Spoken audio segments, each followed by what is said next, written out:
السلام علیکم۔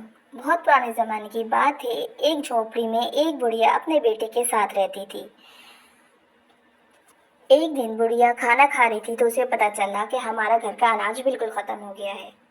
اس نے اپنے بیٹے سے کہا کہ اب تمہیں لکڑیاں کاٹنے جنگل جانا چاہیے تاکہ ہماری گزر بسر ہو سکے۔ لڑکا جب جنگل میں پہنچا تو اسے ایک خرگوش ملا جس نے اسے مشورہ دیا کہ تم ایک جادوئی پلنگ بناؤ اور وہ بادشاہ کو تحفتاً دو۔ وہ لڑکا ایسا ہی کرتا ہے۔ جب وہ بادشاہ کو تحفتاً پلنگ دیتا ہے تو رات کو خواب میں بادشاہ دیکھتا ہے کہ اس کا وزیر اسے مارنا چاہتا ہے، اس کے جوتے میں سانپ ڈال دیا ہے۔ اسے بہت حیرت ہوتی ہے۔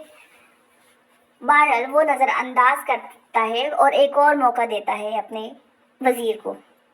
دوسری بار وزیر پھر کوشش کرتا ہے اور دودھ میں زہر ملا دیتا ہے۔ بادشاہ وہ دودھ بلی کو پلا دیتا ہے۔ پھر کیا تھا، دیکھتے ہی دیکھتے وہ بلی مر جاتی ہے۔